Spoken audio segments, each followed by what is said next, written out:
Good day, everyone. I am Edwin J. Durante, a third-year biology student from the University of the Philippines, Cebu, and I'm going to present a case study on rickettsial disease, specifically on Rocky Mountain spotted fever. Rickettsial diseases are caused by obligately intracellular Coccobacilli gram-negative bacterial species from the order Rickettsialis under the genera Rickettsia, Ehrlichia, and Coxiella. They are classified into two main groups, the spotted fever group and the typhus group. Rickettsial diseases are transmitted via vectors, such as arthropods. Examples are ticks, mites, fleas, and lice. Rickettsial diseases got its name from the American pathologist Howard Taylor Ricketts, who was born in 1871 and died in 1910. He was the one who discovered a causative agent for Rocky Mountain spotted fever and the epidemic typhus. He worked for a time and died due to murine typhus in Mexico. Rickettsial infections are caused by multiple bacterial species from the order Ricketsialis and is classically divided into the spotted fever group and the typhus group, although more recently these have been classified into as many as four, with new bacterial species such as Rickettsia acari, Rickettsia felis, and Rickettsia australis as part of these. The typhus group is categorized into three: the scrub typhus, the murine typhus, and the epidemic typhus. The scrub typhus is caused by Orientia tuchugamushi and are spread by chiggers in Southeast Asia. The murine typhus is caused by Rickettsia typhi, which is a flea-borne bacterial disease found in tropical climates around the world.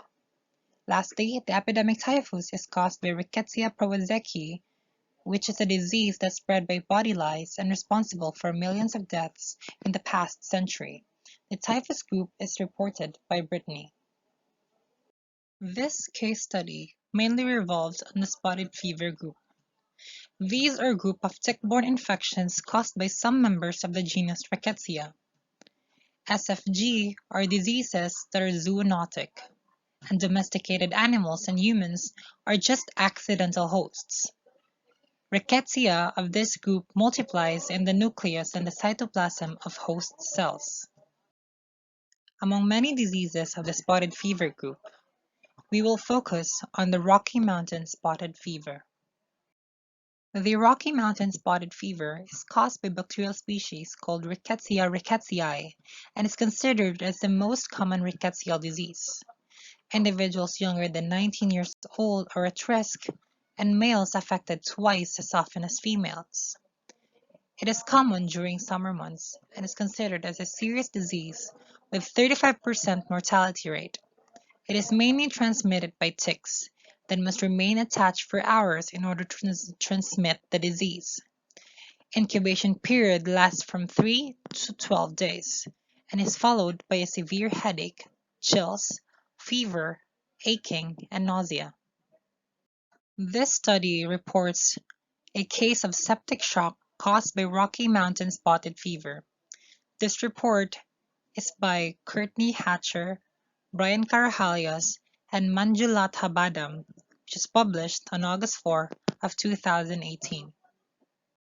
This case is about a 45-year-old female admitted at the Houston, Texas area emergency department with septic shock caused by Rocky Mountain spotted fever. Upon physical examination, she has no bites or ticks present with her, but it was noted that she lives with a pet dog. She was tachycardic with pulse rate at 135 beats per minute, and she has a low blood pressure at 84.53 millimeters of mercury. She has a toxic appearance and had maculopapular rash on her abdomen. Case overview. On the first day, the patient experienced fevers associated with headache, nausea, fatigue, and neck pain. However, rash was not present and laboratory values were at normal limits. On the third day, the patient had worsening confusion, combativeness, dyspnea, and ataxia.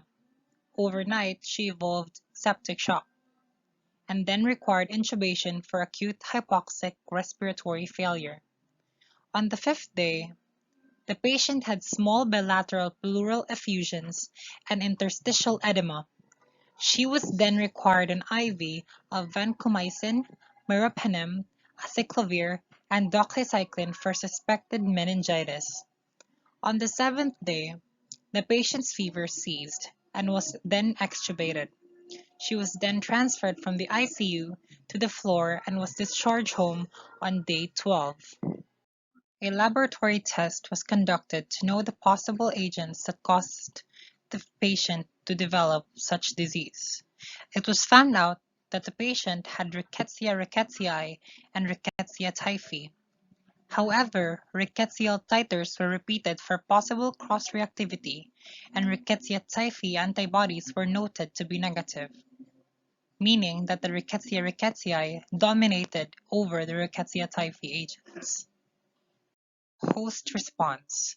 Once the infection happens, the host T lymphocyte mediates immune mechanisms and cytokines, including gamma interferon and tumor necrosis factor alpha, that plays a more important role than antibodies.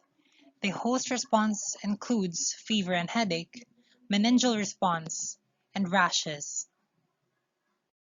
The Rocky Mountain spotted fever pathogenesis begins when Rickettsia rickettsii species are transmitted by bites of infected ticks or mites or by the feces of infected lice or fleas.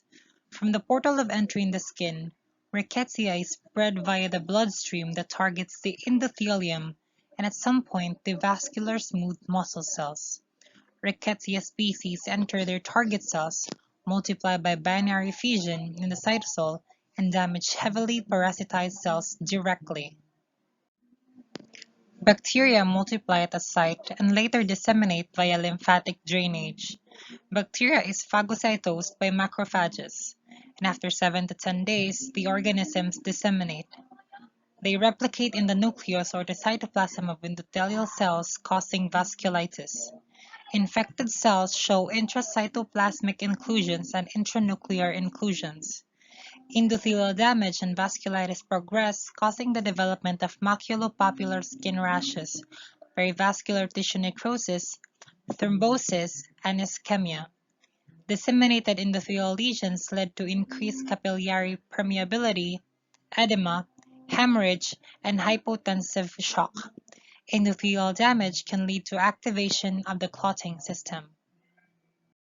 Typical clinical presentation of the Rocky Mountain spotted fever would include febrile illness with a headache, rash on palms and soles, and a history of tick bite within 2 to 14 days. However, in the absence of a tick bite, the physician would ask the patient of whether he or she had an interaction with a pet that would be a possible vector for ticks. The Rocky Mountain spotted fever can cause complications that damages the lining of the smallest blood vessels, causing the vessels to leak or form clots.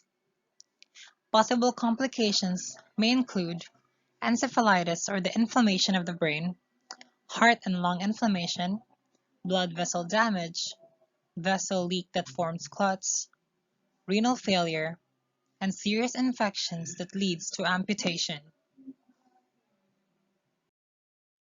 Rickettsiosis are difficult to diagnose, both clinically and in the laboratory. Confirmation of the diagnosis requires comparison of acute and convalescent phase serum antibody titers. Clinical diagnosis would include clinical recognition, which includes physical examination of patient with history, a magnetic resonance imaging (MRI) that scans causes of headache, a lumbar puncture that measures levels of white blood cells and red blood cells, proteins, glucose, and albumin. Differential diagnosis would include serologic testing that identifies antibodies for Rickettsia and a polymerase chain reaction (PCR) or a full infectious workup that identifies the exact bacterial species present in the patient. The disease management for Rocky Mountain spotted fever would include treatments of antibiotics, such as doxycycline, tetracycline, and chloramphenicol. In the patient's case, immediate administration of doxycycline was done upon admission.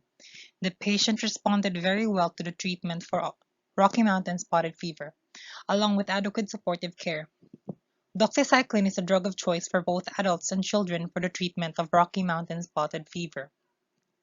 However, the decision to initiate antibiotic therapy for Rocky Mountain spotted fever should be made based on clinical signs and symptoms and a careful patient history, which includes a recent tick bite or exposure to areas with ticks. Although early treatment with doxycycline, tetracycline, or chloramphenicol is effective in controlling the infection in the individual patient, this action has no effect on Rickettsiae in their natural ecologic niches. Human infections are prevented by control of the vector and reservoir hosts. This includes massive delousing with insecticide that can abort an epidemic of typhus fever, the prevention of attachment of ticks and the removal before they have injected Rickettsiae into the skin reduces the likelihood of a tick-borne spotted fever. Control of rodent populations and the access of rats and mice to homes and other buildings may reduce human exposure to Rickettsiae species. Vaccines against spotted fever and typhus group rickettsia have been developed empirically by propagation of Rickettsiae in ticks, lice, embryonated hen eggs, and cell culture. Conclusion: the Rocky Mountain spotted fever is caused by Rickettsia rickettsii, a gram-negative intracellular bacterium that affects vascular endothelial cells. Individuals below 19 years old and males are considered high risk. This disease is common during summer and is considered as serious with 35% mortality rate. Incubation period is from 3 to 12 days, and then followed by a severe headache, chills, fever, aching, and nausea. Rocky Mountain spotted fever is treated with antibiotics such as doxycycline, tetracycline, and chloramphenicol. These are the list of references that is used in this study of Rocky Mountain spotted fever. Thank you for listening.